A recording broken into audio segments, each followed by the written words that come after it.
よし、いい感じに離陸してくれました。プリミティアプレイヤーイエールです。今回はマイクロ飛行機を作ってみようと思います。最近発見された謎の技術を使って超小さい飛行機で飛んでみようと思うので、うまくできたらチャンネル登録してもらえると嬉しいです。それでは作っていきましょう。まずは最近みちさんが発見した謎の圧縮技術を紹介します。こんな感じでオブジェクト描画距離を小にすると消えてしまう超長いオブジェクトにリンゴをつけたら描画距離を小にしてオブジェクトを消すことでリンゴが見えなくなります。そしてそのリンゴがあるはずのところにもう一つ別のリンゴが重なるように地面から固定しておきます。そして再びオブジェクトを表示して二つのリンゴが重なるようにしたら重なったリンゴの上に他の物体をくっつけるとなんと二つのリンゴが重なったまま取り外すことができました。もちろんリンゴは二つ重なったままなのでこれを食べると2倍回復できます。この複数の物体を重ねた状態にするのがみちさんが発見した技ですね。この技を利用して超コンパクトな飛行機を作ろうというわけです。そのために同じサイズの薄い草を2枚用意したらさっきのリンゴと同じように1枚を消える物体に貼り付けて消します。そしてもう1枚をさっきの1枚と重なる場所に固定して2枚を他の物体で固定したら取り外して設計図機能で複製しましょう。この複製したものをさっき作ったものと同じ方法で重ね合わせることで今度は4枚重ねになるわけです。この方法をあと4回繰り返すことで8枚、16枚、32枚、そして64枚重ねた草の板を作ることができました。見た目はテクスチャが少しバグった1枚の薄い草の板ですが、こうやって持って走りながらジャンプすれば空中を滑走してくれます。この世界は草を重ねるほど空気抵抗が増しますが、この技を使うことで薄い見た目のまま空気抵抗を増すことができるわけです。こちらを飛行機の主翼にしましょう。ちなみに固定している部分を外せばふわっと展開します。ヘビ花火みたいですね。では次は同じ方法でプロペラの羽を作っていきます。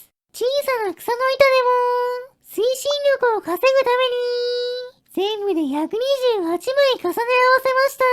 そのおかげでこんなに小さいのになかなか抵抗があります。さっきの主翼と同じように持ってジャンプすると多少は滑空してくれました。そして固定を解除するとふわっと128枚に展開されます。なかなか迫力がありますね。これで主翼とプロペラという大きな空気抵抗が必要なパーツは揃ったので早速組み立てて小さな飛行機にしていきましょう。プロペラの角度はこの草のパーツを軸にすることでだいたい45度くらいになるようにしました。しかしだいたい組み立て終わったところで困った現象が起きます。ゲームの動作が重くなって FPS が10になってしまいました。さすがに使用しているパーツが多すぎたみたいです。これではまともに組み立てられないのでもっと散らかっていない場所に移動しましょう。幸い使用する素材の量は少ないので作りかけのものを設計図機能に登録して他の場所で複製しました。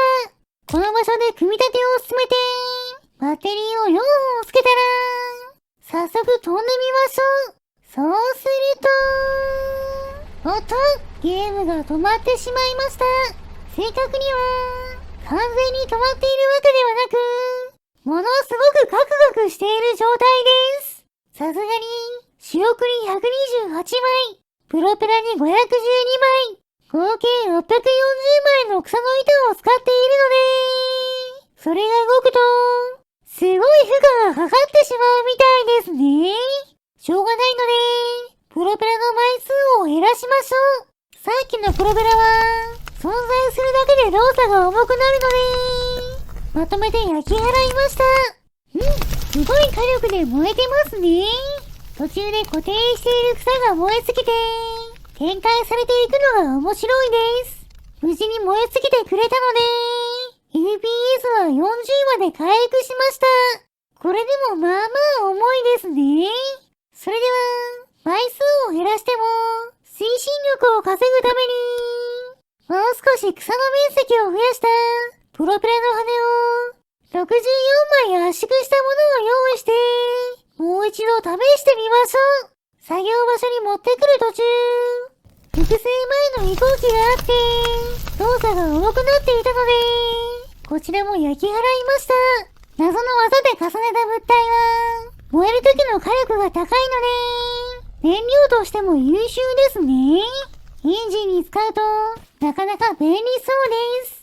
新しいプロペラの羽を、早速取り付けたら、スイッチを入れてみると、おっと、逆方向に進んでいます。プロペラの角度が間違っていたようですね。飛行機作りではよくあることです。もう一度プロペラを付け直したら、再びスイッチを入れると、かなりカクカクしていますが、離陸してくれました。早送りしていると、違和感はあまりありませんが、残念なことに、まだまだ動作が重くて、必要レベルではありませんでした。こちらも焼き払って、使う草の糸を半分の32枚にしたプロペラの羽に取り替えましょう。そうすると、これでもちゃんと飛んでいます。動作もそこまで重くないですね。でも、上下にガクガク揺れている時間が結構あります。普通に飛ぶことはできますが、まだ改良が必要ですね。ふらつきを抑えるために、16枚の草の板を圧縮したものを、水平尾翼として取り付けましょう。これならもっと安定するんじゃないでしょうか。早速乗ってみると、よし、いい感じに離陸してくれました。これだけコンパクトなのに、結構安定して飛んでますね。私の視点だと、こんな感じです。飛行速度は、秒速 6.4 メートルくらいですね。そのまま進んで、空中遺跡に行ってみましょう。着陸に挑戦していますが、地面と固定するためのパーツを積み忘れていたので、風に流されてしまって、うまく着陸できません。結局、空中遺跡からはみ出て、落ちている途中、バッテリー切れしてしまいました。ちなみに旋回能力の方は、超小型の機体だけあって、かなり優れています。私が操縦桿を掴んで、方向転換すると、即座についてきてくれるので、空中でもクイックに旋回することができました。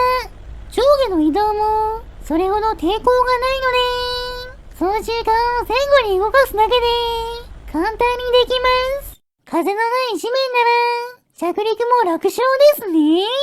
それでは最後は、このマイクロ飛行機に乗って、空中遺跡のお宝をゲットしに行きましょう。上空からの視点にして、空中遺跡まで、まっすぐ飛んでいきます。今度は、いい感じに着陸できると思いましたが、またしても固定用の棒を忘れていたため、滑ってロケットエンジンに衝突して、壊れてしまいます。今度は草の棒をくっつけて、再び空中遺跡に向かい、機体を固定することで、やっと着陸できたと思ったら、資源を積み込むときに、ぶつかって壊れてしまいました。悔しいですが、次こそ資源を持ち出せるように、慎重に行きましょう。なんとか空中遺跡の上に、機体を固定して着陸したら、ロケットエンジンなどの資源を積み込みましょう。バッテリーは追加でつけることでパワーアップさせています。それでは離陸しましょう。発進。よし、パワーアップしているおかげで空中遺跡を飛び出すことができました。でも、8本のうち4本のバッテリーは消耗していたので、すぐに切れてしまい、荷物を積んだまま上昇するだけのパワーを発揮してくれなくなりました。しょうがないので、近くの島に不時着しましょう。よし、とりあえず空中遺跡から素材を持ってくることができたので、スライムを捕まえてきて、燃やしてしまいましょう。燃えるものを集めてきて、火をつけます。いい感じに燃えていますね。よし、スライムを食べ頃になったので、食べてしまいましょう。もちろん、今回頑張ってくれたマイクロ飛行機さんにもお裾分けしてあげます。はい、どうぞ。今回の動画はここまでです。面白かったと思ったら、チャンネル登録、高評価をしていただけると嬉しいです。リクエストなど、コメントもお待ちしていますね。それでは皆さん、まー